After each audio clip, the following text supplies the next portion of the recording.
હવે વાત કરીએ હવામાનની તો આગામી દિવસોમાં ગુજરાતના હવામાનમાં ફેરફાર થશે 3-4 ફેબ્રુઆરીએ અનેક સ્થળે રહેશે વાદળછાયું વાતાવરણ અમદાવાદ ગાંધીનગર મધ્ય ગુજરાતમાં વાદળો ઘેરાશે ઉત્તર ગુજરાતના કેટલાક સ્થળે વરસાદી છાંટા પડશે સાબરકાંઠા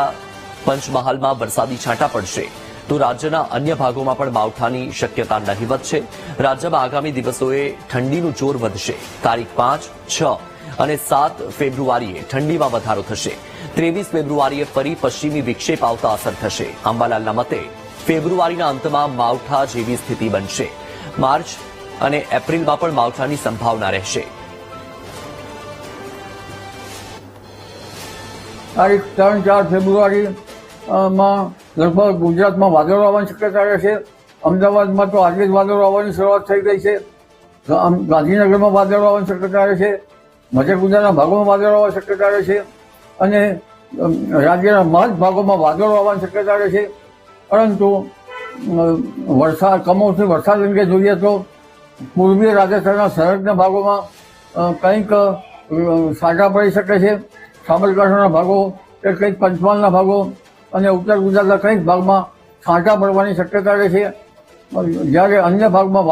વાદળ વાયુ રહેવાની શક્યતા રહેશે એટલે આ નબળી પડેલી સિસ્ટમથી કોઈ મોટા માવઠાની આશંકા હવે જણાતી તારીખ 5, 6 અને 7માં ઠંડી પુનઃ આવશે અને આ ઠંડી લગભગ ઉત્તર ગુજરાતમાં ન્યૂનતમ તાપમાન 11 ડિગ્રી સેલ્સિયસ જેવું રહેવાની શક્યતા રહેશે સાબરકાંઠાના પંચમહાલ ભાગમાં પણ 11 ડિગ્રી સેલ્સિયસ જેવું રહેવાની શક્યતા રહેશે કચ્છના ભાગોમાં પણ લગભગ 10-11 ડિગ્રી સેલ્સિયસ જેવું રહેવાની શક્યતા રહેશે રાજકોટના ભાગમાં 13 ડિગ્રી સેલ્સિયસ જેવું લઘુત્તમ ઉષ્ણતામાન રહેવાની શક્યતા રહેશે મધ્ય ગુજરાતના ભાગોમાં લઘુત્તમ ઉષ્ણતામાન 14-15 ડિગ્રી સેલ્સિયસ જેવું રહેવાની શક્યતા રહેશે જૂનાગઢના ભાગોમાં 13 ડિગ્રી સેલ્સિયસ જેવું લઘુત્તમ ઉષ્ણતામાન રહેવાની શક્યતા રહેશે વલસાડના ભાગમાં કંઈક ઊંચું રહેશે જામનગરના ભાગમાં કંઈક ઠંડી રહેવાની શક્યતા રહેશે તારીખ 5, 6 અને 7માં